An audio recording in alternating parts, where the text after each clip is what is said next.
네, 할렐루야. 네, 오늘부터 7주간 여러분들과 함께 다니엘서를 함께 좀 나누려고 합니다. 작년도에는 저희가 갈라디아서를 했고, 올해는 우리가 다니엘서 같이 차근차근 공부해 가면서 믿음의 사람으로 우리가 어떻게 세상을 살아가야 될지 여러분들과 좀 함께 살펴보고 싶습니다. 우리 잠깐 기도하시고 우리 시작하도록 하겠습니다. 사랑과 은혜가 충만하신 아버지 하나님, 감사합니다. 오늘 저희들에게 귀한 날 주셔서 저희들 함께 있는 자리에서 말씀 안에서 하나 되게 하신 것 감사합니다. 저희들 열심으로 하나님의 말씀을 우리가 배우고 또 말씀대로 살아내면서 하나님의 기쁨이 되는 우리 모두가 되게 해 주시옵소서. 이 시간 온전히 함께 해주시고 우리 흩어져서 오늘도 열심으로 믿음을 지키며 살아가는 우리 낙원교회 모든 성도들 위해 하나님께서 은혜와 사랑으로 함께 해 주옵소서. 지혜와 계시의 영을 부어주셔서 깨닫게 하시고 말씀대로 사는 용기를 우리 모두에게 허락하옵소서. 예수님의 이름으로 기도드립니다. 아멘. 자, 여러분들 보시게 되면 저희가 안내서 여러분들이 다 받으셨을 텐데요. 제가 파일로 다 한번 넘겨드렸는데 오늘 그 세상에서 믿는 자로 살기라고 하는 이 부분 여러분들과 좀 함께 살펴보려고 합니다. 여러분들이 보시면 세상에서 믿는 자로 살기라고 이렇게 이야기를 하고 있는데 트리니티 성서 연구가 뭐냐? 트리니티 성서 연구가 무엇이냐라고 보면 이 트리니티 성서 연구는 본문과 본문의 이해 그리고 말씀의 적용이라고 하는 세 가지 축을 가지고 배우는 이제 성경 어떻게 진행을 해 갈 거냐면 이번에 세상에서 믿는 자로 살기라고 하는 주제를 가지고 저희가 다니엘서를 좀 살펴보려고 합니다. 그래서 저희가 본문과 본문의 이해와 말씀의 적용이라고 하는 이 세 가지 축을 가지고서 여러분들과 좀 함께 나눠보려고 해요. 그래서 말씀을 하나하나 읽고 그리고 그 말씀에 대한 본문의 이해를 보고 그리고 그 어떻게 우리가 실천해 갈 수 있을 것이냐라고 하는 이 부분들에 대해서 우리가 좀 함께 살펴보려고 합니다. 그래서 저희들이 9월 9일 오늘부터 10월 28일까지 우리가 살펴보려고 하고요. 공부를 하려고 하는데 수요일 날 저녁 7시 30분부터 9시까지 하게 됩니다. 그리고 그 어떤 방식으로 하게 되느냐면 교회 우리 낙원교회의 검색 그 유튜브를 활용해 가지고 저희가 진행을 하려고 합니다. 준비물은 여러분 성경책이랑 필기도구 여러분이 준비하시면 되겠고요. 1강에서는 믿음의 사람으로 산다는 것 해서 여러분들과 함께 살펴보려는데 오늘은 1장만 같이 좀 공부를 하려고 합니다. 1장 공부하고요. 우리가 다음 시간부터 우리가 2장, 3장, 4장 쭉 이제 진행해 나가서 12장까지 여러분들과 같이 살펴보려고 합니다. 이 강의는 유튜브 채널 유튜브에다가 여러분이 댓글로 출석을 해주시면 되겠고요. 그다음 매주 강의에 대한 강의에 대한 숙제가 있습니다. 아주 쉬운 숙제인데 여러분들께서 제출해 주시면은 되겠습니다. 그러니까 여러분들께서 7주 동안 여러분이 하시는 이런 일들 최선을 다해서 여러분 말씀하신 것에 최선을 다해 주시면은 감사하겠어요. 자, 이제 믿음의 사람으로 산다는 것. 그래서 첫 번째 이제 강의를 할 텐데, 자, 우리 성경 말씀을 좀 한번 같이 좀 보겠습니다. 다니엘서 1장 8절과 9절 말씀입니다. 다니엘서 1장 8절과 9절의 말씀 봉독해 드리겠습니다. 제가 다니엘은 뜻을 정하여 왕의 음식과 그가 마시는 포도주로 자기를 더럽히지 아니하리라 하고 자기를 더럽히지 아니하도록 환관장에게 구하니 하나님이 다니엘로 하여금 환관장에게 은혜와 긍휼을 얻게 하신지라. 아멘. 오늘 1장에서 이 부분이 사실 제일 중요한 말씀인데 여러분들과 함께 이 믿음의 사람 어떻게 살아갈까 우리 다니엘서 이제 첫 강 시작을 합니다. 자, 여러분 다니엘 하면 어떤 사람들이 생각이 납니까? 어떤 모습이 다니엘? 자, 사자굴 생각나실 거예요. 사자굴. 그렇죠? 사자굴에서 생명을 이제 유지했죠. 또 어떤 기억이 납니까? 전에 하던 대로 창문을 열고 이제 전에 하던 대로 예루살렘을 향해서 기도했던 기도의 사람이지요. 또 다니엘 하면 세 친구가 생각나죠. 또 세 친구 생각하면 사드락, 메삭, 아벳느고인데 이 사람들이 풀무불에서 이제 건짐을 받는 그리 아니하실지라도 신앙, 이 부분이 여러분에게 다니엘에 대한 아주 여러분들이 아시는 내용들일 겁니다. 자, 그러면 다니엘이라고 하는 이름의 뜻이 무엇냐라고 하는 거예요. 다니엘이라고 하는 이름의 뜻. 다니엘에는 이름의 뜻이 뭐냐면 여호와 하나님이 나의 심판자다. 여호와 하나님이 나의 심판자다. 이게 바로 다니엘이라고 하는 이름의 뜻입니다. 여호와 하나님이 나의 심판자다. 이게 다니엘의 이름의 뜻이에요. 그러니까 이 이름 속에 그 사람의 정체성이 이제 담겨져 있는 거겠죠. 자, 이 다니엘의 신분은 어떤 신분이었느냐? 이 신분은 뭐냐면 왕족과 귀족 몇 사람. 다니엘서 1장 3절을 보면 왕이 환관장 아스부나스에게 말하여 이스라엘 자손 중에서 왕족과 귀족 몇 사람. 그러니까 포로로 끌고 갔는데 느부갓네살이 이제 포로로 끌고 가게 되죠. 이 끌고 갔는데 그 중에서 왕족과 귀족 몇 사람을 불러다가 이제 교육하게 되어졌는데 그때 뽑혀진 사람이 다니엘입니다. 그러니까 이 다니엘은 다시 말하면 왕족 혹은 귀족이라는 거죠. 그래서 다니엘은 포로이면서 왕족이나 귀족이었고 그리고 여호와 하나님이 나의 심판자입니다 라고 이렇게 고백되어지는 믿음의 사람이라는 거예요. 자, 차례차례 한번 좀 살펴보겠습니다. 자, 다니엘의 삶의 자리가 어떠했느냐라고 하는 거예요. 다니엘의 삶의 자리가. 자, 성경은 이렇게 이야기를 합니다.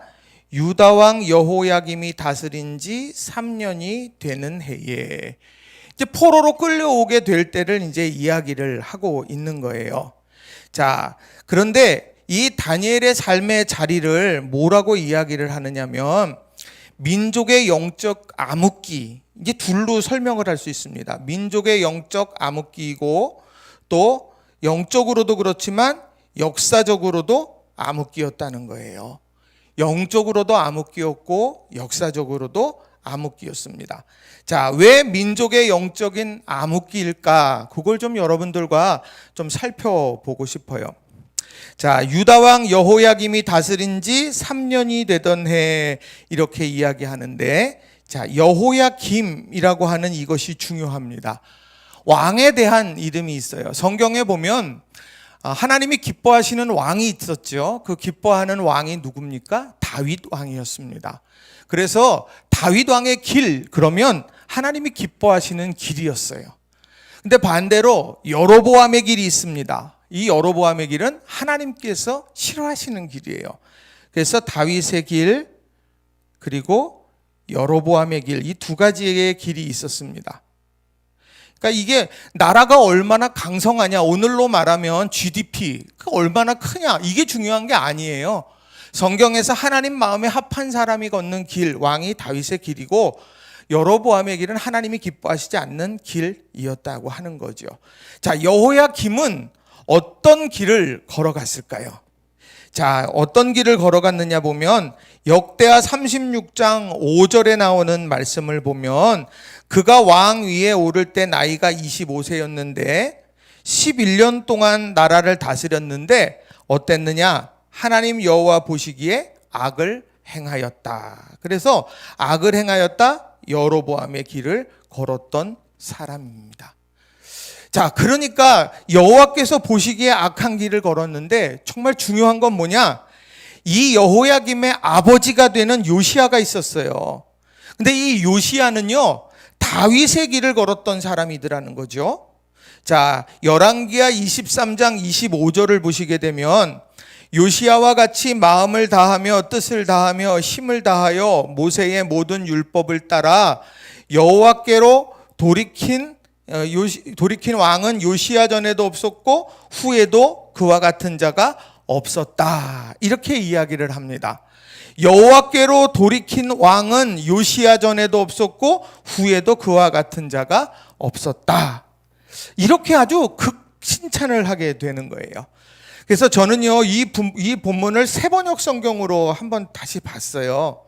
새번역 성경으로 봤더니요, 이렇게 기록을 해요. 제가 읽어드립니다. 이와 같이 마음을 다 기울이고 생명을 다하고 힘을 다 기울여 모세의 율법을 지키며 주님께로 돌이킨 왕은 이전에도 없었고 그 후로도 다시 나타나지 않았다. 마음을 다 기울이고 생명을 다하고 힘을 다 기울여 모세의 율법을 지키며 주님께로 돌이킨 왕은 이전에도 없었고 그 후로도 다시 나타나지 않았다. 극찬 중에 극찬인 거예요. 그 솔로몬의 지혜와 부귀와 영광이 이전과 과거에도 없었고 이후에도 없었다고 그렇게 이야기하는 것처럼 오늘 요시야 왕은요, 마음과 힘과 그리고 생명을 다해서 율법을 지켰던 왕이었어요. 그 후에도 없었다는 거예요. 자, 이 평가가 아버지는 다윗의 길을 걸었고 그리고 아들은 지금 여로보암의 길을 걸었다는 거예요. 아니, 뭐가 이런 문제를 낳고 있겠느냐는 거예요. 세대가 많이 차이 나는 것도 아닌데 어떻게 한 사람은 다윗의 길을, 한 사람은 여로보암의 길을 걸어가게 됐을까? 저는 그 이유를 여기서 찾습니다. 뭐냐면 말씀을 대하는 태도에서 찾아요. 말씀을 대하는 태도. 이게 바로 두 사람의 길을 갈라놓았습니다. 자, 열왕기하 22장 11절 말씀을 보시게 되면 이런 말씀이 있죠. 요시야 왕 때의 얘기예요. 왕이 율법책의 말을 듣자 곧 그의 옷을 찢으니라. 듣자 찢었어요. 회개했어요. 자, 이건 뭐냐면 이제 왕이 되고 난 다음에 얼마 지나서 이제 그가 성전을 보수하기 시작했는데 성전을 보수하던 길에 바로 하나님의 말씀을 발견하게 됐습니다. 그 말씀이 뭐냐? 신명기 법전이라고 이야기해요. 신명기 법전을 이제 찾게 됐어요. 자, 근데 그 말씀을 딱 찾고 난 다음에 그 말씀을 딱 대하는 순간에 깜짝 놀라는 거예요. 와, 하나님의 뜻이 여기 있었구나. 이 하나님의 말씀에 비추어 보니까 내가 이러면 안 되겠구나 라고 하는 것을 깨닫게 되면서 그가 눈물로 회개를 했다라고 하는 것이죠. 그러니까 말씀에 비추어서 자신을 보고 그리고 자신의 삶을 하나님이 기뻐하시는 모습으로 날마다 만들어가고 나라를 그렇게 통치했던 왕, 이 사람이 요시야 왕인 거예요. 요시야 왕. 자, 그런데 말씀을 대할 때에 여호야김은 어땠느냐? 그의 아들 여호야김은 어땠느냐? 자, 예레미야 36장 21절부터 25절 말씀을 같이 한번 좀 읽어보겠습니다. 예레미야 36장 21절부터 25절 시작. 왕이 여후디를 보내어 두루마리를 가져오게 하매 여후디가 서기관 엘리사마의 방에서 가져다가 왕과 왕의 곁에 선 모든 고관의 귀에 낭독하니 그때는 9째 달이라. 왕이 겨울 궁전에 앉았고 그 앞에는 불피운 화로가 있더라. 여후디가 서너 쪽을 낭독하면 왕이 면도칼로 그것을 연하여 베어 화롯불에 던져서 두루마리를 모두 태웠더라. 왕과 그의 신하들이 이 모든 말을 듣고도 두려워하거나 자기들의 옷을 찢지 아니하였고 엘라단과 들라야와 그마랴가 왕께 두루마리를 불사르지 말도록 아뢰어도 왕이 듣지 아니하였으며. 자, 이 내용은 무엇이냐면 예레미야가 하나님으로부터 말씀을 받았어요. 그래서 이제 유다 땅에 대한 심판의 메시지, 돌이키라는 메시지를 받았는데 그것을 갇혀 있었기 때문에 자기 곁에서 돕는 바룩에게 그걸 좀 전해서 낭독하라고 이야기를 했습니다. 그래서 금식일이 되어져서 사람들 앞에서 이 하나님의 말씀을 막 낭독하는데 사람들이 막 술렁이는 거예요. 그 말씀을 듣고 감동이 되고 변화되고 막 이런 순간이 될 수 있는데, 그 순간에 그 말씀을 왕에게로 가져갔던 거예요. 왕에게 가서 그 시종이 하나하나 모든 고관들이 모여 있을 때에 하나님이 하신 말씀을 낭독했던 거예요. 자, 그렇게 낭독을 했는데 어떤 일이 일어났느냐면, 불 피운 화로가 있었는데, 겨울이어서 불 피운 화로 곁에 왕이 앉았는데, 바로 그 말씀을 하나하나 읽고 나면 그것을 면도칼로 그것을 베어냈어요. 그리고 베어낸 다음에 화로불에 던져 넣어서 두루마리를 모두 다 태워버리는 겁니다. 하나님 말씀 앞에 회개하고 하나님 말씀 앞에 새로운 결단을 해야 되는 그런 요시야의 모습과는 전혀 다르게 그 말씀에 대해서 부정했다라고 하는 거예요. 그 말씀에 대해서 부정했고, 그리고 그 말씀을 무시했어요. 그게 바로 누구의 모습이냐? 그게 바로 여호야김의 모습이에요. 하나님 말씀을 부정하고 무시했어요. 그리고 그 뒤에 말씀을 보면 그 말씀을 전했던 선지자를 죽이려고 했던 일들도 그가 저지르게 됐다라고 하는 거죠. 자, 성전을 선천을 수리하게 될 때에는 바로 우연한 기회에 하나님의 말씀을 만난 거거든요. 우연한 기회에 하나님의 말씀을 받았고 찾았고 그 말씀을 가슴에 새겼는데, 여호야김은 일부러 하나님의 선지자, 그 선지자에게 주신 말씀을 가서 일부러 귀에 들렸는데도 그걸 귀막고 있더라는 거예요. 이 말씀에 대한 태도가 그의 인생의 길을 바꾸어 놓은 거예요. 말씀이 어떻습니까? 내 발의 등이요 내 길의 빛이다, 이런 말씀 하잖아요.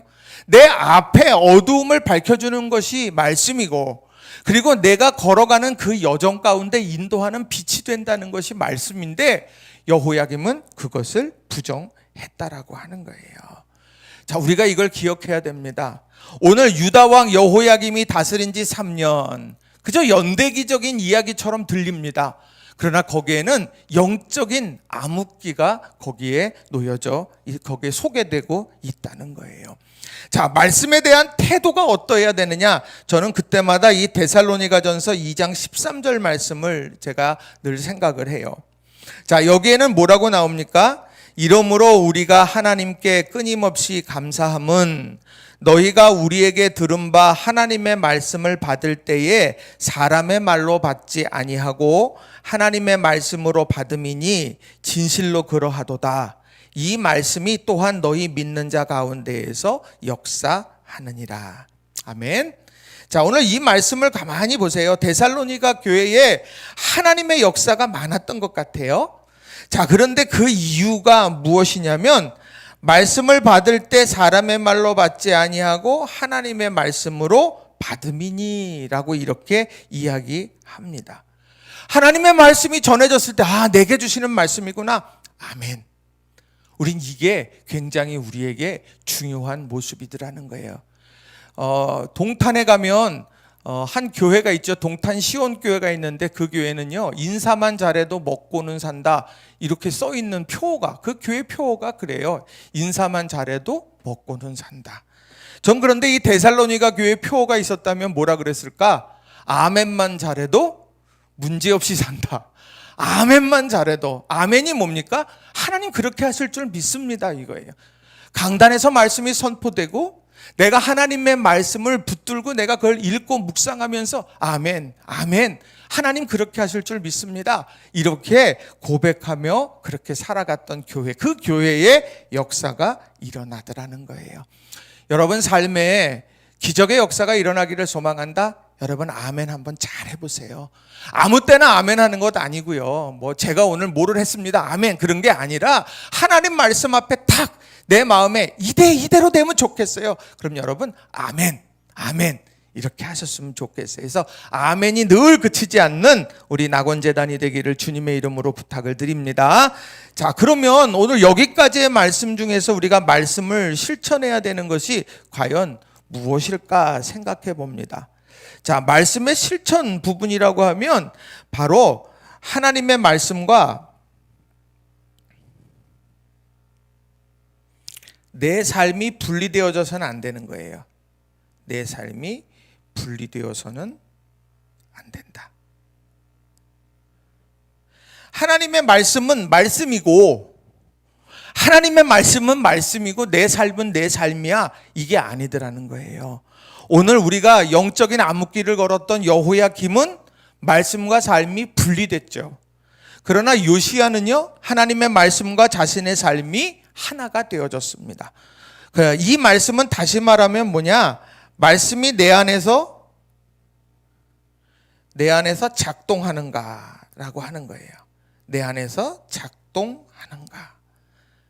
하나님의 말씀이 들려지는데 하나님의 말씀이 내 안에서 생각나고, 그리고 그 말씀대로 살려고 결단이 일어나고 있느냐? 일어나고 있다면 나는 지금 다윗의 길을 걸어가고 있는 거예요. 근데 내가 그것에 대해서 아무런 감흥이 없어요? 우린 조심해야 돼요. 내가 지금 여로보암의 길로 걸어가고 있을지도 모른다는 거지요. 자, 그러면 여러분들이 어떤 얘기를 할 수 있겠어요? 말씀이 내 인생에 영향을 줬던 일들을 여러분들이 이야기해 줘야 돼요. 요시야 왕이 여호야김 왕에게 그렇게 했다 그러면 얼마나 좋았을까? 저는 그런 상상을 많이 하거든요.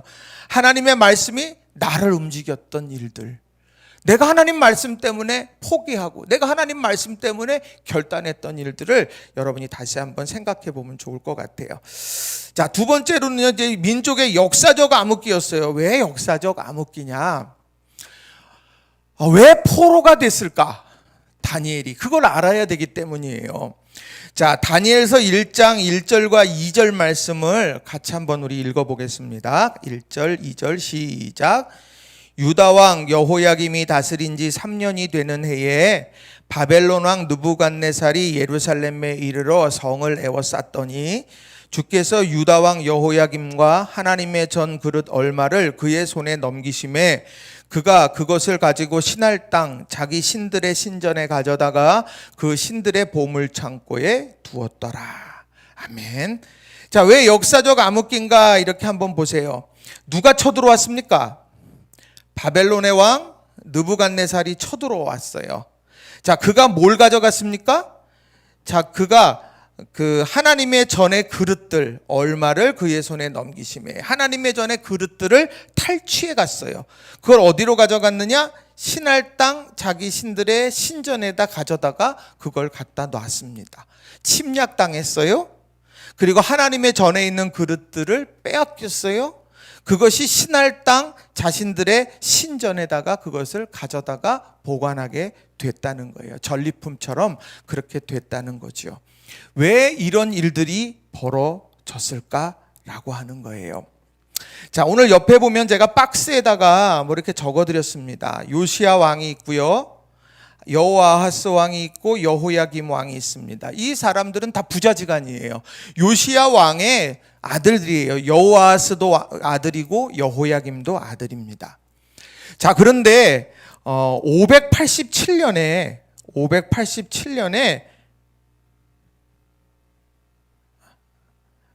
721년에 이스라엘이 멸망을 합니다. 북이스라엘이 멸망하는데 누구에게 멸망하느냐면 아수르에게 멸망을 합니다.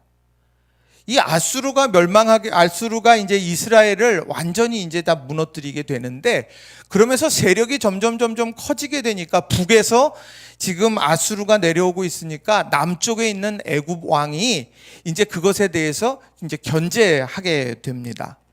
자, 그런데 이제 그때 애굽 왕이 누구였냐면 느고라고 하는 왕이었습니다. 이 느고라고 하는 왕이 이제 이 아수르가 바벨론에게 의해서 이렇게 넘어지게 될 때, 바벨론이 이렇게 신흥 강국이 되어져서 아수르를 치려고 이렇게 하고 가는데, 그때 이 바로 느고가 그 아수르를 도와주려고 그랬습니다. 바벨론을 견제하려고 아수르를 도와주려고 가니까 이 요시야 왕이요, 야, 이거 막아야 되겠다, 내가 이거 막아야 되겠어 라고 그렇게 생각하고서는 군대를 일으켜가지고는 무깃도라고 하는 곳에서 전쟁을 치렀습니다.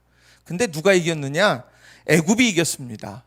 그래서 애굽이 이기게 되어지니까 어떻게 됐느냐? 요시야 왕은 거기서 전사를 했어요. 전사했어요. 그랬더니 이 요시야 왕의 신복들이 그의 아들인 여호아하스를 왕으로 세웠습니다. 근데 바로 느고가 이걸 가만히 놔두지를 않았어요. 이 여호아하스를 애굽으로 데리고 가서 거기서 나중에 죽을 때까지 거기 있어요. 그리고 나서는 이 요시야 왕의 다른 아들인 여호야김을 왕으로 세웠습니다. 그러니까 이 사람은요 꼭두각시예요. 친애굽 꼭두각시였다라고 하는 거예요. 그러니까 이렇게 엎치락 뒤치락 이렇게 계속해 가면서 아수르는 점점 패해지고 그리고 바벨론은 점점 흥하게 되어지는 상황이었습니다. 그런데 여호야김 왕이 줄을 잘못 썼어요. 줄을 잘못 썼다. 뭐 표현이 좀 이상하지만 하나님 편에 서야 되는데 강대국들 간보다가 어디 편에 섰느냐? 애굽 편에 서게 될 때 그때 이제 쳐들어오게 바벨론 왕 느부갓네살 왕이 쳐들어오게 된 거예요. 느부갓네살 왕이 쳐들어오게 되니까 화가 나지요. 그러니까 완전히 그의 소중한 것들을 다 가지고 떠나갔던 거예요. 포로로 사람들도 잡아가고 성전의 것들도 빼앗아가고. 이런 일들이 그 역사 속에 다니엘의 역사 속에 있고 그 중에 한 사람이 다니엘이라고 하는 겁니다. 자, 그런데 저는 말씀을 준비하면서요, 이 하나님의 전의 그릇이 어디에 갔느냐? 신할 땅 자기 신들의 신전에 갔다 이렇게 이야기합니다. 신할 땅. 여러분 신할 땅 하면 생각나는 데가 어디입니까? 신할 땅. 자, 밑에 보면 이렇게 써 있죠. 자, 그것을 가지고 신할 땅 자기 신들의 신전에 가다가 신할 땅.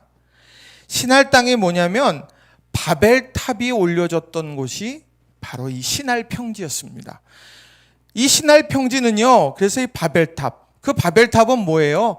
우리가 이제 우리가 자력으로 올려보자. 돌 대신 우리가 벽돌을 만들어 가지고 하늘 끝까지 한번 올라가 보자. 그래서 아무리 하나님이 우리에게 뭔가 이렇게 물을 자꾸 쏟아내더라도 우리가 거기서 죽지 말자.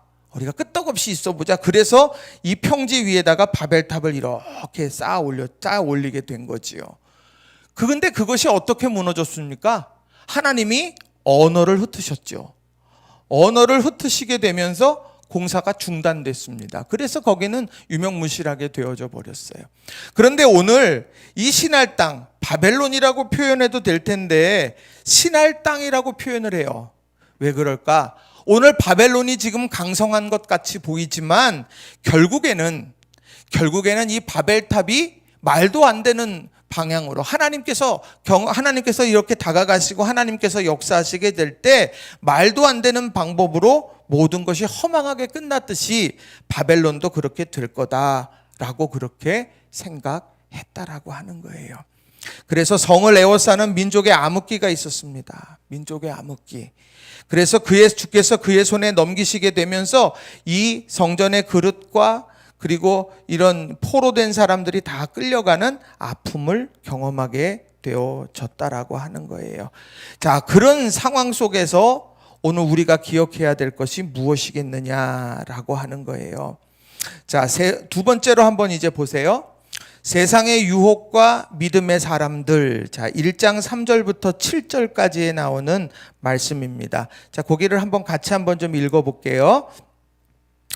왕이 환관장 아스브나스에게 말하여 이스라엘 자손 중에서 왕족과 귀족 몇 사람 곧 흠이 없고 용모가 아름다우며 모든 지혜를 통찰하며 지식에 통달하며 학문에 익숙하여 왕궁에 설만한 소년을 데려오게 하였고 그들에게 갈대아 사람의 학문과 언어를 가르치게 하였고 또 왕이 지정하여 그들에게 왕의 음식과 그가 마시는 포도주에서 날마다 쓸 것을 주어 3년을 기르게 하였으니 그 후에 그들은 왕 앞에 서게 될 것이더라. 그들 가운데 유다 자손 곧 다니엘과 하나냐와 미사엘과 아사랴가 있었더니 환관장이 그들의 이름을 고쳐 다니엘은 벨드사살이라 하고 하나냐는 사드락이라 하고 미사엘은 메삭이라 하고 아샤라는 아벳느고라 하였더라. 아멘. 자, 그런 아픔, 여호야김 시대의 영적인 어두움과 그다음에 역사적인 어두움, 그 어두움 속에서 나라가 멸망하게 되고 이제 끌려오게 됐습니다. 이제 포로로 오게 됐는데, 이제 포로로 오게 되면서 어떤 삶이 시작되어졌느냐? 익숙한 땅을 떠나 낯선 땅에서의 삶이 시작된 거예요. 자, 그런데 그 낯선 땅에서 어떤 일이 일어났느냐? 그전에는 다 유다인들이에요. 유대인들입니다. 다 하나님 믿는 사람들이에요. 그냥 익숙한 채로 살아갈 수 있었습니다만, 이제는 낯선 땅에서 이제 유다인들, 모든 사람이 유대인은 아니었던 거지요. 그러니까 이제는 자기의 믿음을 지켜내는 그런 일들, 그 일들을 행해야 됐습니다. 자, 그러한 삶을 살아가야 되는데 어떤 일들이 벌어졌느냐? 자, 왕의 부름이 있었어요.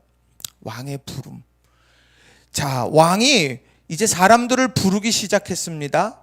부르는 목적은 무엇이냐면 4절에 나오는 말씀을 보게 되면, 자, 왕궁에 설만한 소년을 데려오게 하였고, 그러니까 왕의 곁에서 일을 돌볼 수 있는 그런 사람들을 만들어내려고 하는 목적이 있어서 사람들을 불렀습니다. 여기에 보면 그 후에 그들은 왕 앞에 서게 될 것이다. 몇 년 동안 했냐? 3년 동안.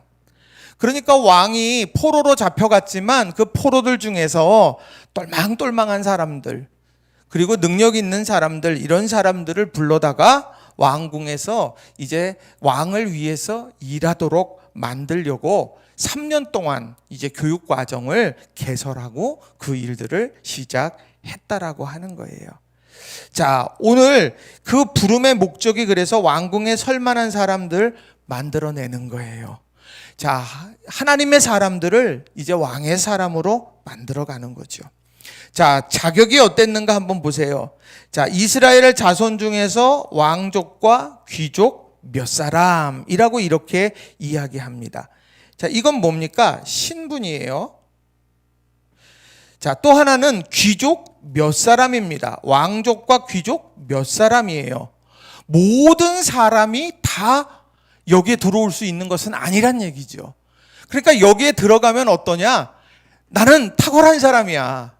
나는 포로로 끌려왔지만 다른 포로들과는 격이 다른 사람이야. 뭐 이렇게 이야기할 수 있는 탁월함을 가진 사람처럼 비춰질 거라는 거예요. 탁월함. 자, 게다가 어떻습니까? 흠이 없고 용모가 아름다우며 모든 지혜를 통찰하며 지식에 통달하며 학문에 익숙해요. 그러니까 이 사람들은요, 외모로도 뛰어난 사람이에요. 외모로도 완벽한 사람이고 내적으로도 굉장히 지혜 있는 사람들입니다. 그러니까 이 사람들의 능력은 대단한 거예요. 신분도 대단하고 능력도 대단한 거죠. 한때 우리가 이런 사람들을 가리켜서 뭐라 그랬습니까? 엄친아. 우리 이렇게 이야기하지 않았습니까? 엄친아. 우리가 그렇게 대단한 사람처럼 그냥 선망의 대상인 사람들, 이 사람이 바로 왕이 부른 사람들의 자격이 되더라는 거예요. 자, 이렇게 부른 다음에 뭐를 했는가 보세요. 3년 동안 뭐를 했느냐? 자, 갈대아 사람의 학문과 언어를 가르쳤습니다. 이건 문화적 교육이죠. 문화적 교육을 했어요. 문화적 교육. 뛰어난, 지금 자기들이 정복한 나라의 사람들을 데려와서 바로 그들을 교육하는 거예요. 우리 갈대아 사람의 문화가 얼마나 대단한가 너희들이 직접 봐라. 이제 이것을 교육하게 되는 거죠. 또요, 어떤 일이 일어났습니까? 왕이 지정하여 그들에게 왕의 음식과 그가 마시는 포도주에서 날마다 쓸 것을 주어. 아시다시피 이 사람들은 소년이에요. 나이가 어린 사람들입니다. 그런데 이 어린 소년들에게 왕이 지정해서 줬어요. 왕이 지정해서 그들에게 왕의 음식과 그가 마시는 포도주를 하사했습니다. 자, 그것을 언제 줬느냐? 한 번 준 게 아니라 날마다 쓸 것을 주었어요. 몇 년 동안이요? 3년 동안. 3년 동안 바로 이렇게 주어졌다라고 하는 거죠. 그러니까 대단한 거예요. 대단한 거예요. 자, 그리고 또 하나를 뭐를 했습니까? 이런 문화적 교육 말고 여기는 이제 돌봄이죠. 적극적으로 돌봐준 거고요. 호의와 돌봄이 있었고, 이름을 고쳐줬습니다. 창시계명이죠. 창시계명. 이름을 완전히 바꿔버렸습니다. 이 이름을 바꾸어 버리는데 이 사람 다니엘에게 동의를 구한 게 아니라 그들이 바꾼 거예요. 다니엘과 세 친구들의 이름을 바꿨습니다. 자, 뭐라고 바꿨나 한번 보세요. 뭐라고 바꿨나? 자, 다니엘은 어떤 이름입니까? 여호와 하나님이 나의 심판자다. 하나님은 뭐냐? 여호와께서 은혜를 베푸신다. 미사엘은 하나님과 같은 이가 누구인가? 아샤라는요, 여호와께서 도우신다. 그러니까 이게 전체 중심이 뭐냐면 하나님이에요. 이름 속에 녹아져 있는 것은 뭐냐? 하나님이 나의 심판자다. 내가 그분 앞에 인정받아야 돼. 하나님이 은혜를 내게 주셔. 난 그 은혜를 사모하면서 사는 거야. 미사엘, 하나님과 같은 사람 없어. 그렇게 우리를 위해서 움직이시는 분이 없다. 아샤라, 여호와께서 도우신다. 이런 믿음의 고백이 담겨져 있는 그런 이름을 뭘로 바꾸나 보세요. 벨드사살. 이건 뭐냐면 벨이 나의 생명을 보호하소서. 벨이요, 나의 생명을 보호하소서. 하나님이 나를 지키는 게 아니라 벨이라고 하는 신이 생명을 보호한다는 거예요. 사드락은 뭐냐면요, 아쿠의 명령이에요. 아쿠. 이건 뭐냐면 달의 신입니다. 달의 신. 달의 신인 아쿠의 명령. 나는 그 아쿠의 명령을 따라 사는 사람인 거예요. 자, 또 메삭은 뭐냐? 누가 아쿠의 신이냐? 하나님과 같은 일을 찾는 것이 아니라 하나님과 같은 사람이 그런 분이 없어. 이렇게 이야기하고 고백하는 미사엘의 이름을 진정 누가 아쿠의 신인가? 그의 시선을 아쿠에게로 돌린다는 거예요. 아벳느고는 어떻습니까? 느고는 벨의 아들이에요. 근데 느고는 느보라고도 하고 느고라고도 하는데 이 느보의 종, 나는 느보의 종이다. 내 소속이 하나님에게 있는 것이 아니라 내가 느보의 손 아래에 있다. 이렇게 이야기를 하고 있다는 겁니다. 이렇게 모든 것을 다 바꾸어 버렸다라고 하는 거예요. 자, 어떤 일이 있습니까? 문화적인 교육을 했어요. 문화적인 교육을 했고요. 최상의 돌봄을 했습니다. 그걸 해줬어요. 그리고 창씨 계명을 해서 그들의 이름을 바꿔 부르기 시작했습니다. 성경에 보면 그들의 이름을 바꿀 때 다니엘에게 허락받지 않았어요. 그냥 그들에게 이름을 바꿔 주었습니다. 자, 그런데 제가 말씀 준비하면서 굉장히 마음에 확 와닿았던 것이 하나 있습니다. 자, 뭐냐면요, 오늘 여기에서 갈대아 사람의 학문과 언어를 가르침을 받았는데 이 다니엘과 세 친구는 공부를 했습니까? 안 했습니까? 여러분 한번 대답해 보세요. 여기서 갈대아 사람의 학문과 언어를 가르치게 했는데 이것을 수용했습니까? 거부했습니까? 수용했어요. 같이 공부했어요. 왜냐하면 뒤에 나오면 왕 앞에서 인터뷰하는 장면이 나오는데 학문과 언어를 배웠습니다. 자, 그리고 왕이 지정하여 그들에게 왕의 음식과 마시는 포도주가 있는데 이것은 어떻게 했습니까? 이건 거부했어요. 학문은 받아들였어요. 그런데 먹거리는 거부했습니다.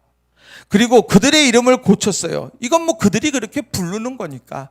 그들이 부르는데 그것에 대해서 아주 격하게 반대한다. 뭐 이런 내용들은 거기에 없습니다. 다니엘의 이름을 벨드사살, 하나냐의 이름을 사드락, 미사엘을 메삭, 아사라를 아벳느고 이렇게 부를 때 내 이름은 그게 아니야. 그렇게 부르지 마. 이렇게 적극적으로 반대했던 기록은 성경에 없더라는 거예요. 자, 그런데 제가 그러한 상황에서 이런 생각을 하게 됐습니다. 자, 다니엘서 6장 20절 말씀이에요. 여러분 교재에다 써놨는데 여러분 한번 보세요. 다니엘이 든 굴에 가까이 이르러서 슬피 소리질러 다니엘에게 묻되 살아계시는 하나님의 종 다니엘아, 내가 항상 섬기는 내 하나님이 사자들에게서 능히 너를 구원하셨느냐 하니라. 오늘 이 얘기는 뭐냐면 다니엘이 결국에는 사자굴에 전에 하던 대로 기도했다가 그가 붙잡혀가지고 이제 사자굴에 집어던지게 됐는데 왕이 이 다니엘을 너무도 사랑했습니다. 그래서 그의 지금 그 사자굴에 들어가 있는 그런 다니엘을 걱정하면서 뭐라고 말을 하느냐? 살아계시는 하나님의 종 다니엘아, 이렇게 부르더라는 거예요. 자기들이 벨드사살이라고 그렇게 창씨개명하지 않았습니까? 자, 벨드사살이라고 자기들이 그렇게 해놓고는 이 왕이 스스로 뭐라고 말하느냐? 다니엘. 다니엘 이름이 뭐예요? 하나님이 나의 심판자예요. 하나님이 나의 심판자. 이렇게 부르더라는 거예요. 그러니까 그들이 이름을 어떻게 바꿔 부르든 상관없이 결국은 하나님께서 그를 다니엘답게 만들어 가시더라는 거죠. 여기서 되게 은혜 받았어요. 또 다니엘서 10장 12절에 보면 환상을 보는 장면이 나와요. 환상 중에 천사가 이렇게 나오는데 뭐라고 말을 하느냐? 그가 내게 이르되 다니엘아 두려워하지 말라, 이렇게 말해요. 내가 깨달으려 하여 내 하나님 앞에 스스로 겸비하게 하기로 결심하던 첫날부터 내 말이 응답받았으므로 내가 내 말로 말미암아 왔느니라. 살아계신 하나님의 종 다니엘아 두려워하지 말라. 천사도 왕도 다니엘 스스로도 그 다니엘의 이름을 지켜가더라는 거예요. 그러니까 여기서 그런 생각했습니다. 아니 벨드사살이라고 그들이 불러, 그것보다 더 중요한 건, 그들이 부르지 마, 그것보다 더 중요한 건 뭐냐면 내가 다니엘됨을 지켜내는 게 더 중요하더라는 거예요. 내가 그 사람들이 나를 사드락이라고 부르지 마, 이것보다 내가 사드락이라고 하는 사드락됨을 내가 붙들고 있으면은, 사드락이 아니라 하나냐 되는 것을 붙들면 되는 거예요. 사람들이 메삭이라고 불러요. 나는 메삭이 아니라 미사엘이야, 이렇게 부르는 것보다 중요한 건 내가 하나님과 같으시니 누군가라는 이 고백 속에서 정체성을 지키며 살면 되더라는 거예요. 우리는 이걸 기억해야 돼요. 그래서 말씀의 실천에 제가 이렇게 생각을 했습니다. 말씀의 실천에 뭐냐면, 지금 낯선 땅에 가잖아요. 낯선 땅에서 수용할 것과 거부해야 될 것, 이걸 구분하는 지혜가 필요한 거예요. 수용한 건 뭡니까? 학문을 수용했어요. 어찌 보면 이름을 바꾸는 건 좀 무시했어요. 거부했던 건 뭐예요? 음식을 거절했습니다. 지금 이런 지혜가 이 소년들에게 있었다는 거예요.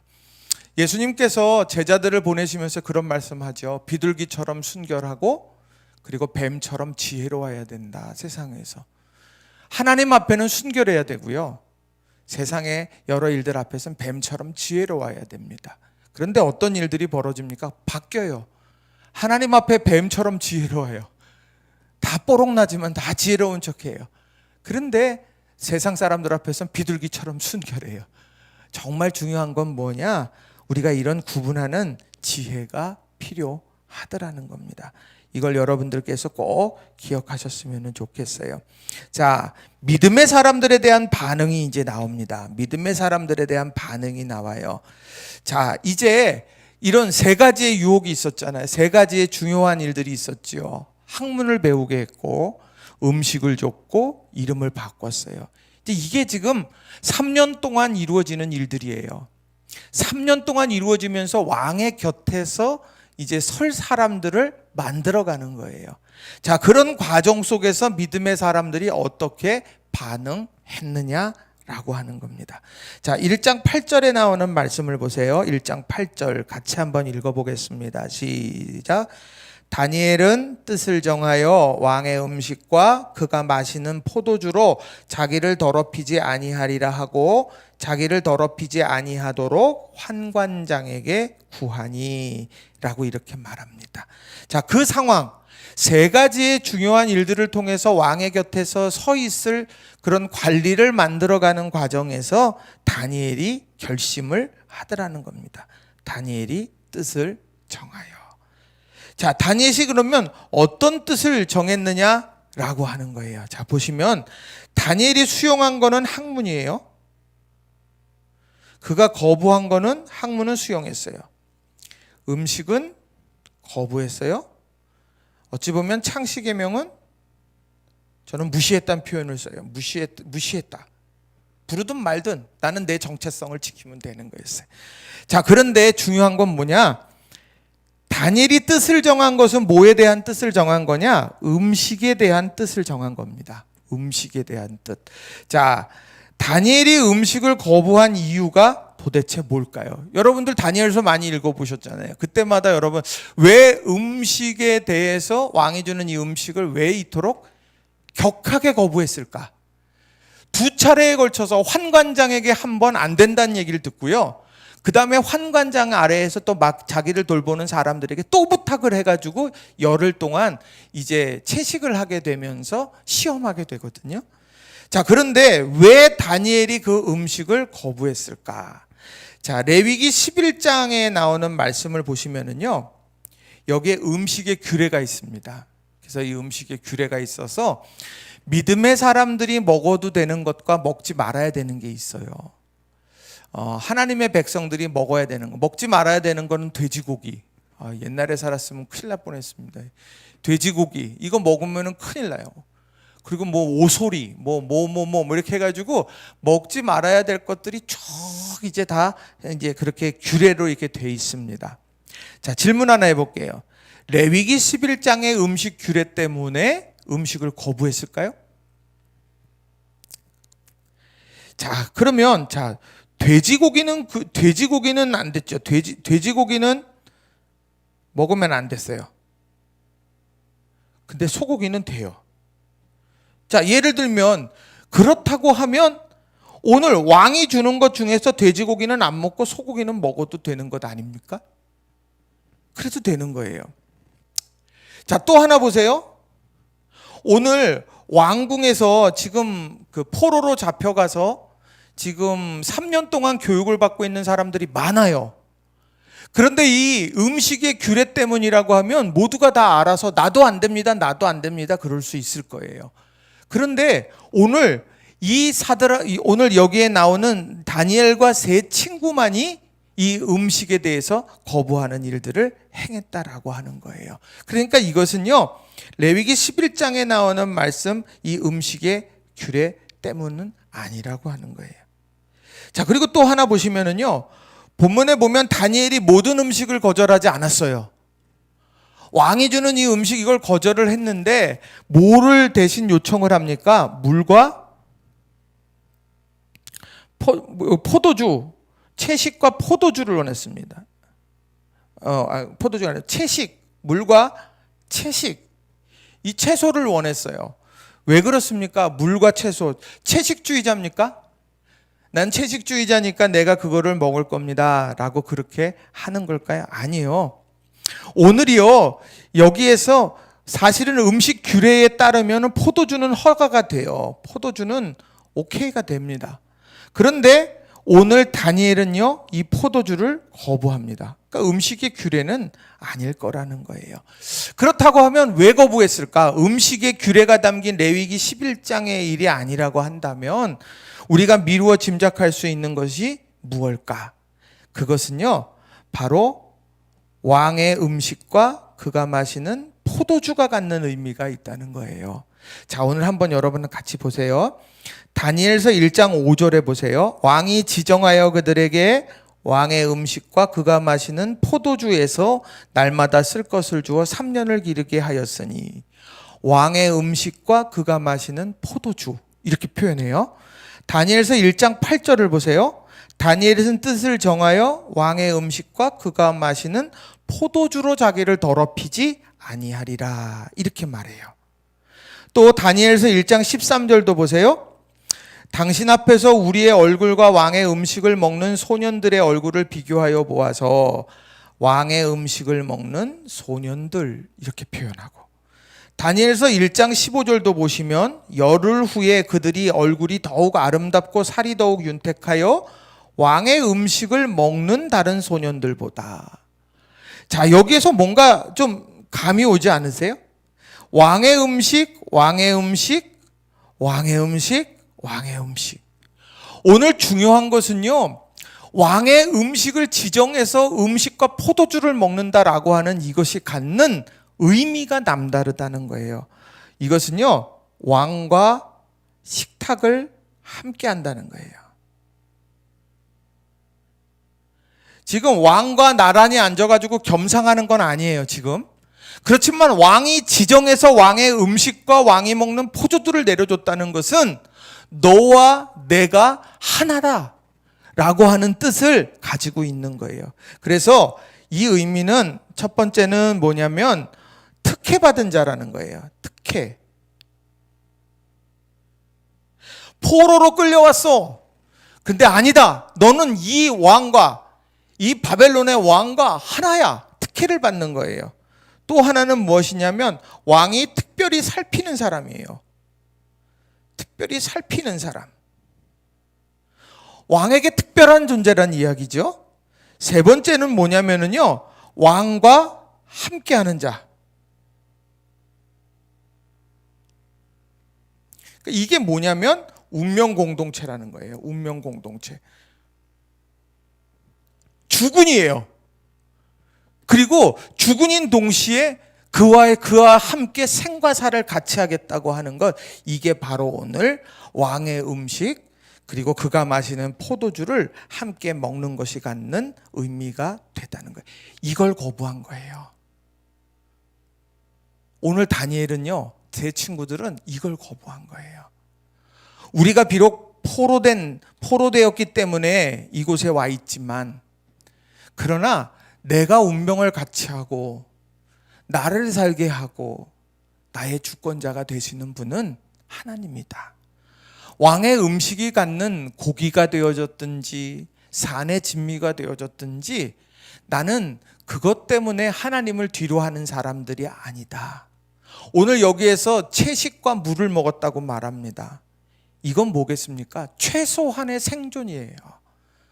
최소한의 생존을 위해서 필요한 것이 바로 이 채식하는 것하고 물을 마시는 거라는 거죠.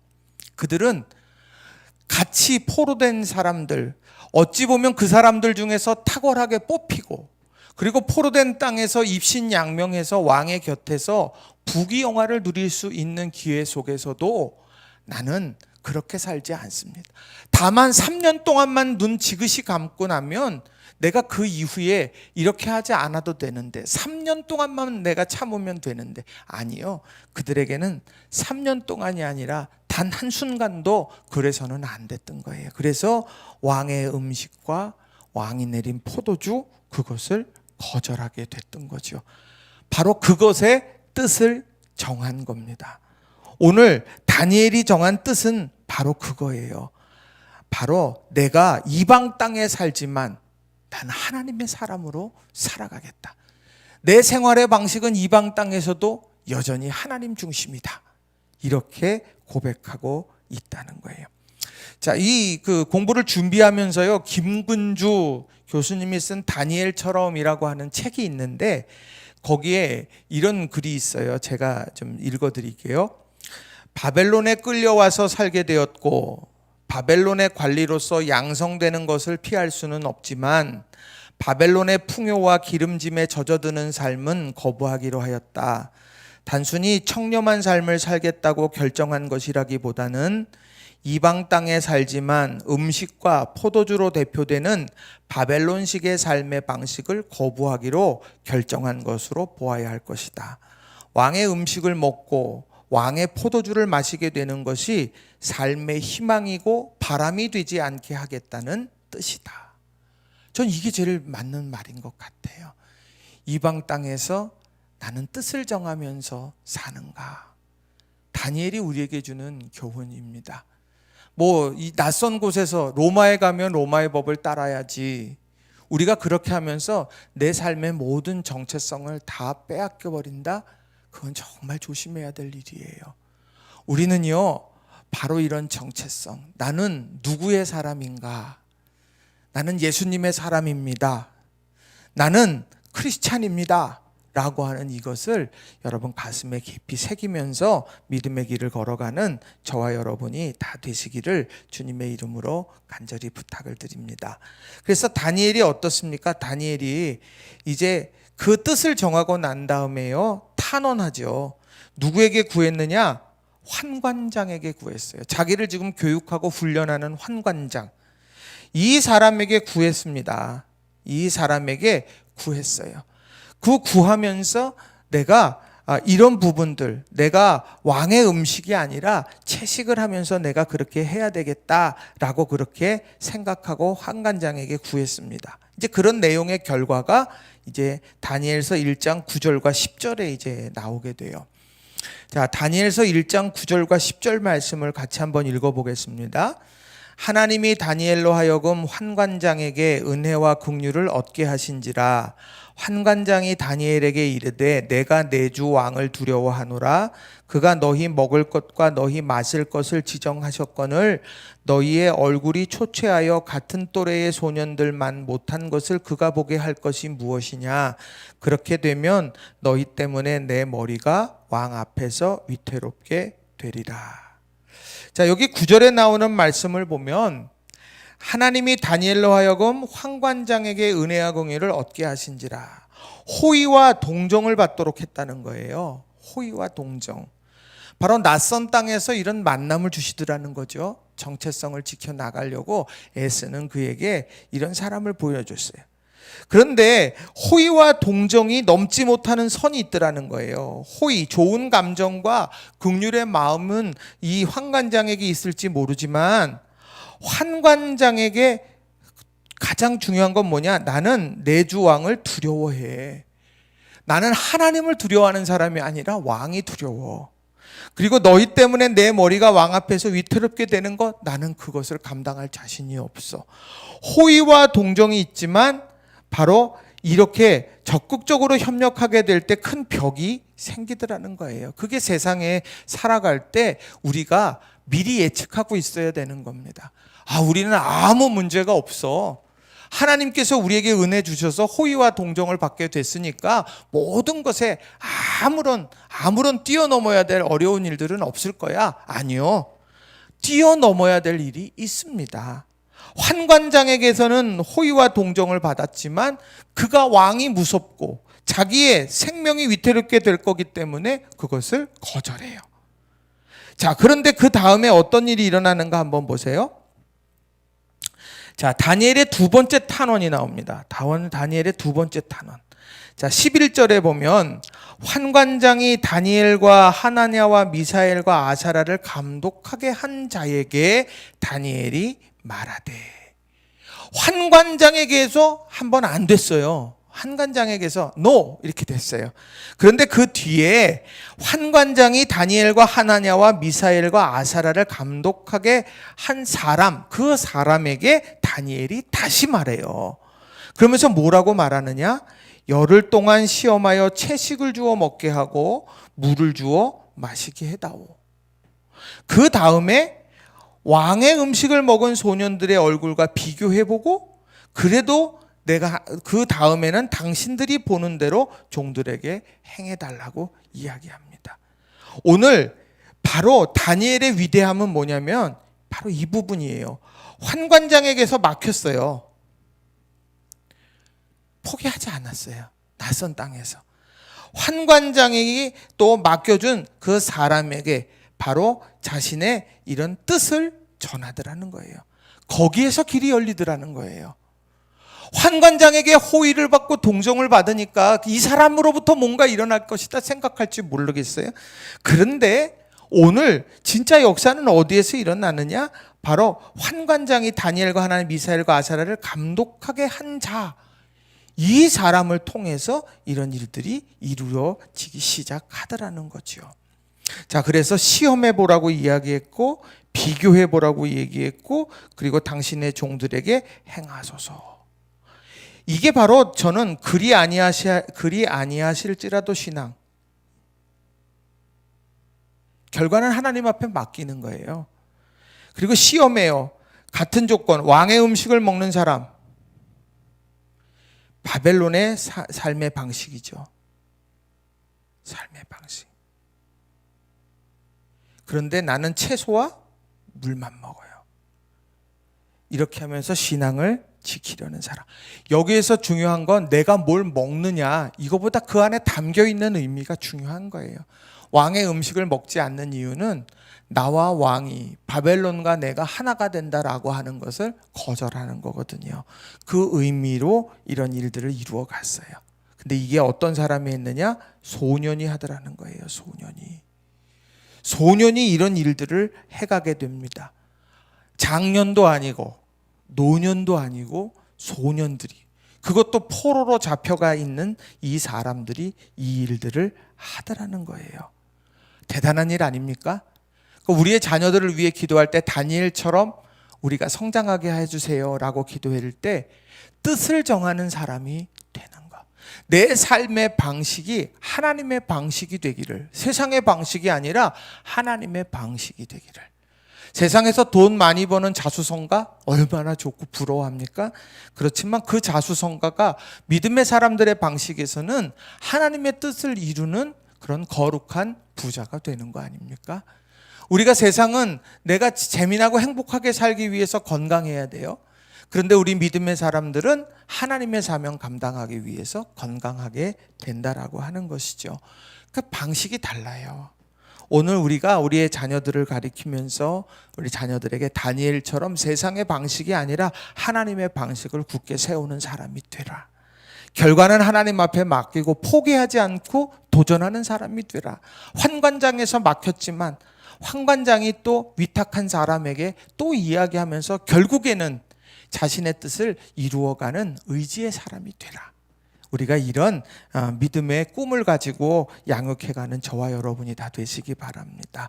근데 제가 말씀 이렇게 보면서 참 감동적이었던 게 뭐냐면, 여기 보면 믿음의 연대라고 이렇게 표현했는데, 오늘 여기에 보면 이 다니엘과 세 친구들이요 같은 마음을 품었더라는 거예요. 같은 마음, 같은 행동. 낯선 땅에서 홀로 외롭게 살아갈 수 있었던 다니엘인데, 그리고 거기에서 뜻을 정하고 그 뜻을 이루면서 살아가려고 몸부림치기는 하는데, 혼자였다면 어떻겠을까? 다니엘이라면 혼자서도 그렇게 했을 것 같아요. 그런데 그의 곁에는 바로 이 세 친구가 있었기 때문에 그 일들 앞에서 외롭지 않고 믿음의 연대를 통해서 낯선 땅에서 하나님의 사람답게 살아갈 수 있었다라고 하는 거예요. 오늘 우리 낙원교회, 지금 여기에는 지금 사람이 없어요. 지금 제 앞엔 사람들이 없습니다. 벌써 몇 달째 지금 이게 지금 이러고 있는데 안타까워요.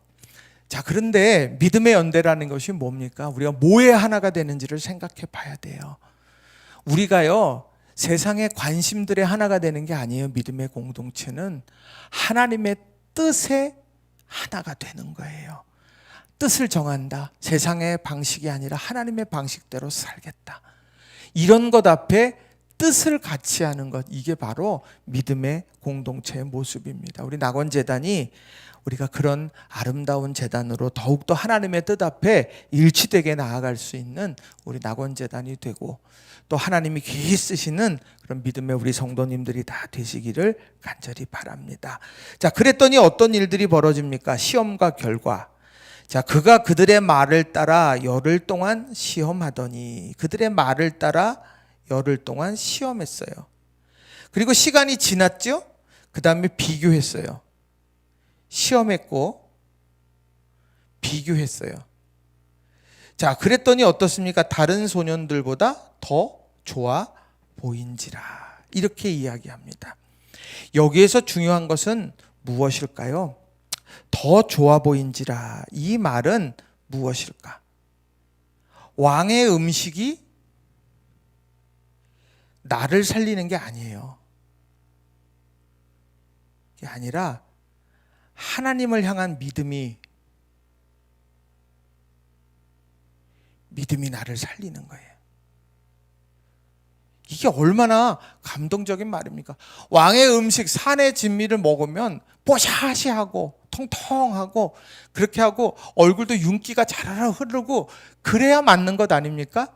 그런데 그들보다 채식하고 물만 먹었던, 생존을 위해서 했던 사람들, 이 사람들 이 다니엘과 세 친구가 훨씬 더 좋아 보였다는 거예요. 오늘 이 하나님의 돌보심이 우리에게 있다는 것을 우리는 알아야 되는 거예요. 힘들고 어려워도 그래서 우리는 하나님 의지하는 거예요. 하나님 방식대로 의지하는 거예요. 지금 힘들고 어려워도 있는 자리에서 기도하고, 지금 우리가 쉬고 싶은 시간에 모여가지고 지금 그 TV 앞에서 유튜브 틀어놓고서 지금 이거 하는 이유가 왜 있습니까? 이게 하늘나라의 방식이기 때문이라고 하는 거예요. 믿기는, 제가 또 확신하기는 이런 우리들의 믿음의 결단 앞에 하나님께서 은총을 부어주실 줄로 믿습니다. 여러분 모두가 그런 것을 기억하면서 믿음 안에서 승리해 가시는 여러분 모두가 다 되시기를 간절히 바랍니다. 자, 오늘 말씀을 또 보시게 되면, 뒤로 쭉 가시게 되면은요, 하나님이 주시는 축복이 있어요. 하나님이 주시는 축복이 있더라는 거예요. 자, 지금까지의 내용을 다시 한번 돌아보면서 이제 정리를 하는데, 보시면, 자, 처음에 보면 민족의 어두운 시기 이야기를 했잖아요. 민족의 어두운 시기, 암흑기, 영적으로도 암흑이 있었고, 그 다음에 역사적으로도 암흑의 시대를 지나왔습니다. 거기에 희생양이 누구냐? 다니엘과 세 친구들이에요. 포로로 끌려갔으니까. 자, 그 포로로 끌려갔는데 그 약속의 땅을 떠난 낯선 땅에서 그들이 아주 승승장구할 수 있는 기회를 잡았어요. 몇몇 왕족과 귀족들 중 몇 사람만이 그 안에 들어갈 수 있는 자리에 들어가서 3년 동안만 애쓰고 노력하면 왕의 곁에 서서 포로가 아니라 당당한 관리로서 살아갈 수 있는 기회를 잡았어요. 그런데 그 기회 앞에서 오늘 갈대아의 문화를 경험하고, 그리고 왕의 음식을 제공받고 이름이 고쳐지는 것, 이 세 가지 그저 눈 딱 감고 있으면 승승장구할 수가 있는데 그들은 그럴 수 없었습니다. 다른 사람 다 그렇게 살아가도 오늘 음식의 문제, 왕이 주는 음식, 왕이 주는 포도주, 이것을 먹으면서 내가 왕과 내가 하나다라고 하는 것, 나는 인정할 수 없다. 바로 이방 땅에서도 나는 하나님의 사람으로 살겠다, 이렇게 결심하고 뜻을 정했습니다. 뜻을 정하고서는 결국에는 이야기를 하죠. 환관장에게 이야기했더니 환관장이 안 돼 얘기해요. 그 다음에 환관장이 자기를 부탁하며 맡긴 그 사람에게 열흘 동안 시험해보고 비교해보고, 그리고 당신 뜻대로 하십시오 라고 하는 믿음의 실험을 했어요. 열흘이 지났어요. 결국엔 열흘이 지난 다음에 보니까 바로 이 채식을 하고 하나님을 선택한 이 사람들이 훨씬 피부가 좋고 윤기가 흘렀다는 거예요. 이런 상황에 이런 믿음의 도전을 하고 나니까 하나님이 어떻게 열어주시는가 한번 보세요. 하나님이 어떻게 열어주시는가. 이렇게 믿음을 굳건하게 세우니까 어떤 일이 일어나느냐. 자, 하나님의 역사가 17절에 일어납니다. 17절. 자, 하나님이 내 소년에게 학문을 주시고, 아까 처음에 갈대아의 문화, 문명, 이것을 공부하게 했잖아요. 왕이 시켜서 한 것 같았어요. 그런데 아니더라고요. 하나님께서 그거를 하게 하신 거예요. 그리고 그들을 이제 바벨론의 관리가 되게 만들어 가시는 거죠. 자, 그뿐만이 아니에요. 자, 오늘 모든 소적을 깨닫게 하시고 지혜를 주셨으니 다니엘은 모든 환상과 꿈을 깨달아 알더라. 눈에 보이는 서적을 보고서 읽고서 알았어요. 그리고 눈에 보이지 않는 환상, 꿈, 이런 것들, 지금 실존하지 않는 것 같은 그런 해석하기 어려운 환상과 꿈, 이것을 깨달아 알도록 했습니다. 누가요? 하나님이. 이게 하나님의 축복이에요. 믿음으로 하나님 편에 서려고, 왕의 음식과 왕의 포도주, 나 그거 아니에요. 나 세상의 방식 아니라 내가 물과 채소만 먹지만 내가 그런 가운데에서도 하나님 선택하고 살아가려고 했던 그 다니엘과 세 친구들에게 하나님께서는 능력을 주시더라는 거예요.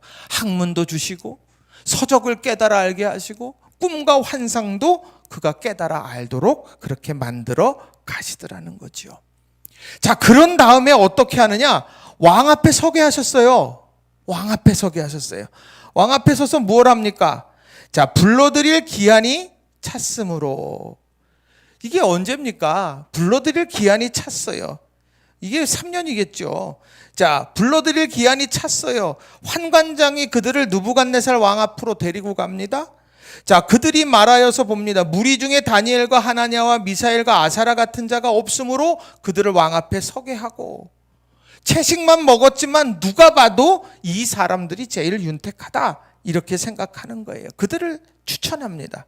그리고 나서 뭐 합니까? 왕이 그들에게 모든 일을 물어요. 왜요? 학문을 가르쳤으니까. 학문을 가르쳤으니까 그들에게 물었습니다. 그런데 지혜와 총명이 온 나라 박수와 술객보다 10배나 더 나은 줄을 아니라. 학문도 열심히 공부한 거예요. 갈대아 학문이라고 그것을 부정하지 않았습니다. 포로로 끌려온 그 원한 때문에 모든 것 거부하지 않았어요. 그들은요, 그 학문은 최선을 다해서 공부했습니다. 그리고 나서 그들이 언제까지 있습니까? 다니엘은 고레스 왕 원년까지 있으니라. 어디에 있었을까요? 왕의 곁에 있는 거예요. 왕의 곁에. 물론 그 뒤에 고레스 왕 원년 이후에도 있었습니다. 그런데 성경은 고레스 왕 원년까지 있다. 이 고레스 왕 원년 때 무슨 일이 일어났습니까? 귀환이 일어났어요. 70년이 찬 귀환. 70년이 차는 귀환이 일어났던 때가 고레스 왕 원년이 되더라는 거예요. 오늘 우리가 믿음 안에서 살아가게 될 때 정말 중요한 것이 무엇일까요? 결국 소환하는 때 내 믿음을 다시 한번 점검하고 내가 하나님께서 세워가시는 때 소환이 있어요. 물을 때가 있어요. 얼마큼 준비되어졌는가 그것을 우리가 드러내야 될 때가 있어요. 그래서 사람들이 깨닫게 만드는 거예요. 낯선 땅에서 우리는 이걸 기억해야 되는 거예요. 믿음을 지키고, 그리고 우리가 열심히 준비한 것이 결국에는 드러날 수 있는 때, 그때를 바라보면서 오늘을 살아가면 된다라고 하는 것입니다. 저는 말씀을 준비하면서 말씀의 실천에서 은혜 받은 게 있었어요. 뭐냐면 끌려온 땅에서도 믿음으로 사는 사람이 있더라는 거예요.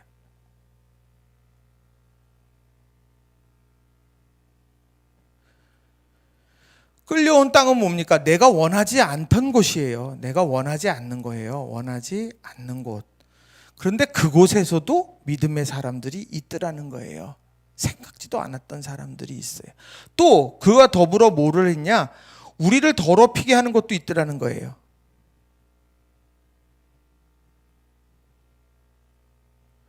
우리를 더럽히게 하는 것도 있더라는 거예요. 우리는 이 더럽히게 하는 것들에서는 뜻을 정해야 되는 거예요. 뜻을 정하고 믿음으로 사는 사람들과는 연대해야 되는 거예요. 이런 일들을 통해서 낯선 땅에서 믿음을 지키면서 살아가게 된다라고 하는 것입니다. 오늘 여러분 1장의 말씀을 여러분들과 같이 나누었는데 여러분들께서 이것을 꼭 기억했으면 좋겠습니다.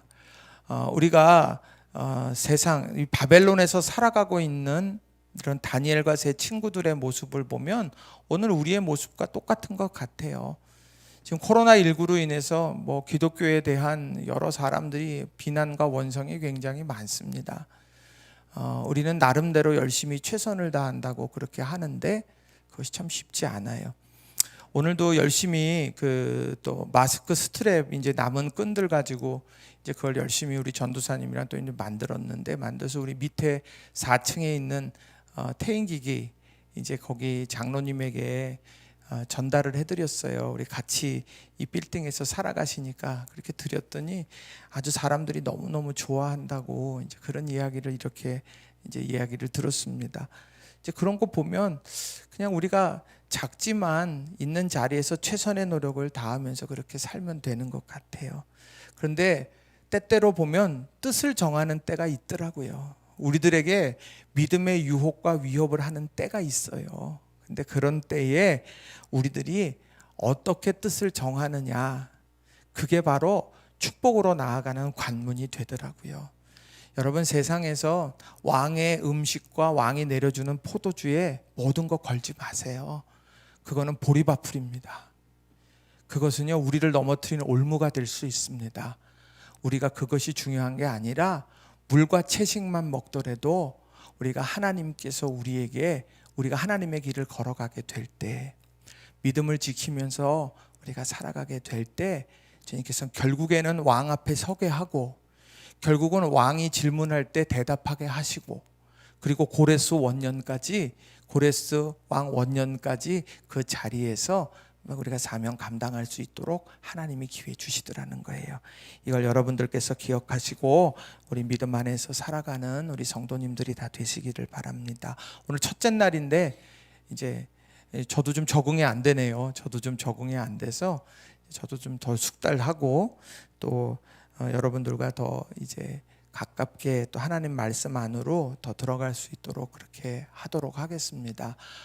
그리고 여러분들 숙제 잘 작성하셔서 여러분들께서 숙제 카톡으로 찍으셔가지고요, 우리 최전도사님한테 보내주시면 좋겠어요. 그래서 따다다다다 다 이제 보내주시면은 취합해서 그게 출석이자 또 이제 저희들 점검하는 그런 것이 되니까 여러분이 그렇게 해주시면 되겠고, 자 오늘 여러분 첫 시간인데 여러분들께서 이런 다니엘에 대해서 다시 한번 생각해보고 오늘 복습 꼭 하시면 좋겠어요. 하나하나 복습하시고 적은 것들 보시면서 나는 이 낯선 땅에서 어떻게 살고 있는가 그걸 점검하는 우리 성도님들 되셨으면 좋겠습니다. 우리 잠깐 기도하겠습니다. 사랑과 은혜가 충만하신 아버지 하나님 감사합니다. 낯선 땅에서 살아가는 우리들이 다니엘처럼 뜻을 정하게 하시고 그 뜻을 기억하면서 믿음 안에서 살아갈 수 있도록 도와주시옵소서. 유혹이 있습니다. 왕의 음식과 왕의 포도주를 먹으라고, 그러면은 내가 이 3년 동안 눈 한번 질끈 감으면 내가 높은 자리에 얻게 될 거라고 그렇게 유혹합니다. 그러나 왕의 진미와 왕의 내린 포도주가 나를 세우는 것이 아니라 내가 믿음을 선택하고 나갈 때 하나님이 지혜와 총명을 주셔서 모든 것에 대답하게 하시고 마침내 승리하게 하시는 줄로 믿습니다. 우리가 다시 한번 하나님 의지하면서 믿음 안에서 승리하는 우리 모두가 되게 해 주옵소서. 흩어져서 살아가고 또 지금 코로나19로 인해서 함께 예배하지 못한 우리 낙원의 성도들 언제 어디서나 주님의 의로운 손길 안에서 강하고 능하게 붙잡아 주시옵소서. 하나님께서 우리 모든 성도들 책임지실 줄로 믿고 감사를 드리오며 예수님의 이름으로 기도드립니다. 아멘. 하늘에 계신 우리 아버지여, 이름이 거룩히 여김을 받으시오며 나라가 임하시오며 뜻이 하늘에서 이루어진 것 같이 땅에서도 이루어지이다. 오늘날 우리에게 일용할 양식을 주시옵고 우리가 우리에게 죄 지은 자를 사하여 준 것 같이 우리 죄를 사하여 주시옵고 우리를 시험에 들게 하지 마시옵고 다만 악에서 구하시옵소서. 대개 나라와 권세와 영광이 아버지께 영원히 있사옵나이다. 아멘.